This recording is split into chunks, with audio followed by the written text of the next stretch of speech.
ಇತನ ಭೀಮನ ಭಕ್ತಿಯ ತಗಿದದಿ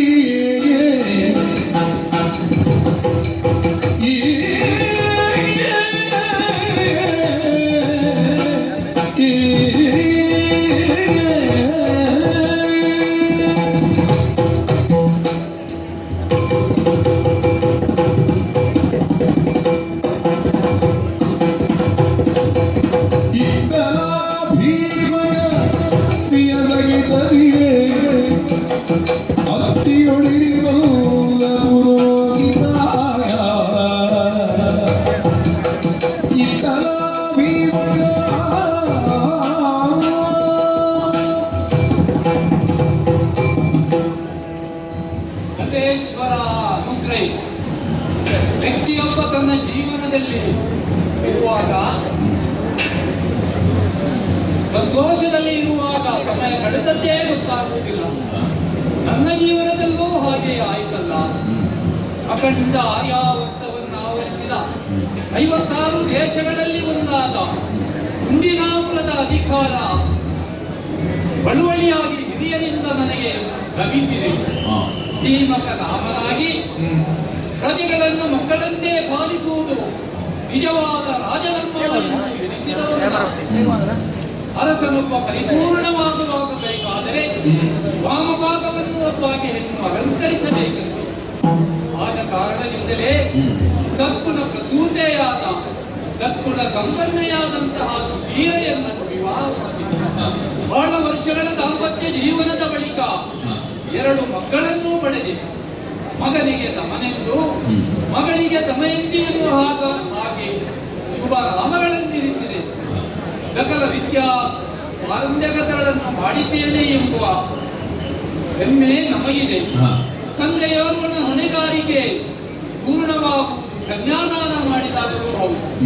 ಅಂತೆಯೇ ಮಗಳಾದ ದಮಯಂತಿಯನ್ನು ಪ್ರತಿಮೂಲಗೆಂದೆಂದು ನೆನೆಸಿದ ಮಹಾರಾಜ ನಳ ಚಕ್ರವರ್ತಿಗೆ ಮದುವೆ ಮಾಡಿಕೊಟ್ಟಿದ್ದ. ಮುಕ್ಕೋಟಿ ದೇವತೆಗಳ ಅನುಗ್ರಹ ವಿಶೇಷದಿಂದ ಅವರ ಸಂಸಾರ ದಾಂಪತ್ಯ ಜೀವನ ಲಕ್ಷ್ಮೀನಾರಾಯಣರ ಹಾಗೆ ಶೋಭಿಸುತ್ತಾ ಇದೆ. ಇತ್ತೀಚೆಗಷ್ಟೇ ಮಕ್ಕಳ ನಾಮಕರಣ ಶಾಸ್ತ್ರಕ್ಕೆ ಹೋಗಿ ಬಂದವರು. ಒಬ್ಬ ತಂದೆಯಾಗಿ ಇದಕ್ಕಿಂತ ಹೆಚ್ಚೇನು ನಾನು ಬಯಸಬಲ್ಲೆ. ಆದ ಕಾರಣ ಪ್ರಜೆಗಳೇ ಮಕ್ಕಳು ಎಂಬುವ ರಾಜ್ಯಭಾರವನ್ನು ಮಾಡಬೇಕು. ಅದೂ ಕೂಡ ಪ್ರಜೆಗಳ ಯೋಗಕ್ಷೇಮವನ್ನು ತಿಳಿಯುವುದಕ್ಕಾಗಿಯೇ ಯೋಗಸ್ಥನಾಗಿದ್ದೇನೆ.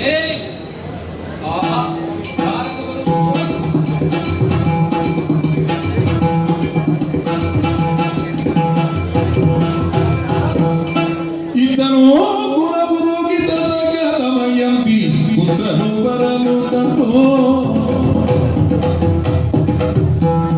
ಚಿತ್ತಗೊಳ್ಬೇಕರುತ್ತ ಭೀಮರಾಯನ ಬೇಗ ಎತ್ತಿಕೊಳ್ಳಿರಿಸಿಕೊಂಡು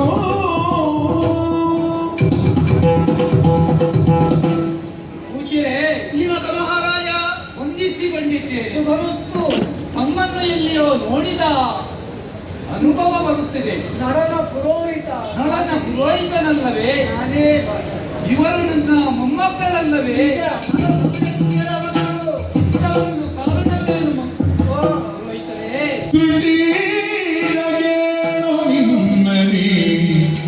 ನಳಗೆ ಬಹುದ ಕಷ್ಟವ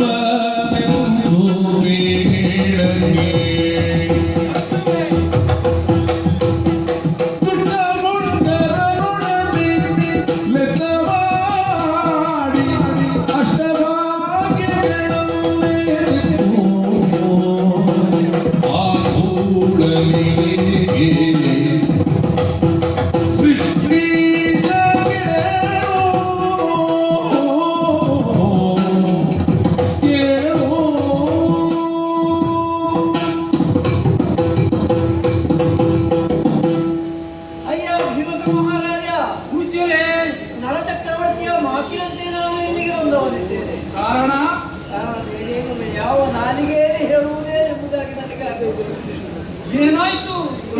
ಸಂಕಷ್ಟ ಹೊಂದಿದ್ದು ಎಂಬುದಾಗಿ ಕನಸು ಮನಸ್ಸನ್ನು ಬಯಸಿಕೊಳ್ಳಲೇ ಇಲ್ಲ ನಾನು.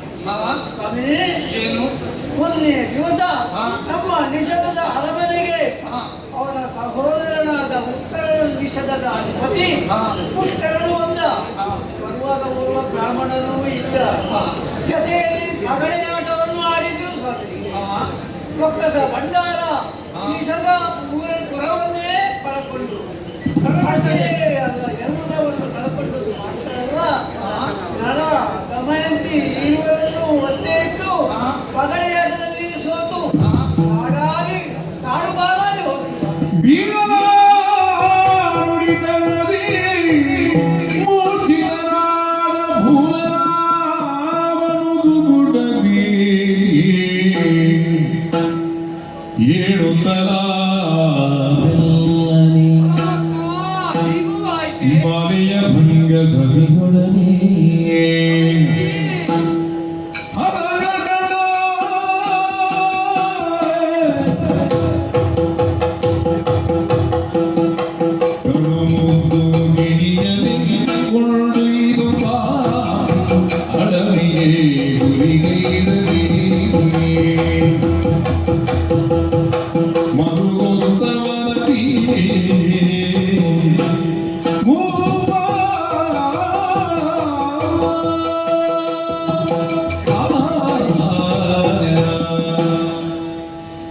ಕನಸಿನಲ್ಲಿಯೂ ಇಂತಹ ವಿಷಯವನ್ನು ನಾನು ಕೇಳಿಲ್ಲ. ನಿಜವಾಗಿಯೂ ಆಗಿ ಹೋಯಿತೆ ಪುರೋಹಿತರೆ. ಹೌದು ಮಹಾರಾಜ, ನಳ ದಮಯಂತಿ ಕಾಡನ್ನು ಸೇರಿದರೆ ನಿಜ. ಏನು ಮಾಡುವುದು? ಅಕಟ ಶಿವ ಶಿವ. ಪುರೋಹಿತರೆ, ಅಲ್ಲ, ಮಕ್ಕಳನ್ನು ಕರೆತಂದಿದ್ದೀರಿ, ಆ, ಒಳಗೆ ಹೋಗಿರಿ. ಆ. ನಿಮಗೆ ರಾಜಾಶ್ರಯವಿದ್ದೆ. ಆ, ಮಕ್ಕಳನ್ನು ಒಪ್ಪಿಸಿದ್ದೇನೆ, ನಾನು ನನ್ನ ಕುಲವನ್ನೇ ಸೇರಿಬಿಟ್ಟಿದ್ದೇನೆ. ಬೇಡ ಸ್ವಾಮಿ, ನೀವು ಇಲ್ಲೇ ನಿಮಗೆ ರಾಜಾಶ್ರಯವಿದೆ. ನೀವು ಎಲ್ಲಿಗೂ ಹೋಗುವ ಅಗತ್ಯವಿಲ್ಲ. ಮಕ್ಕಳೇ,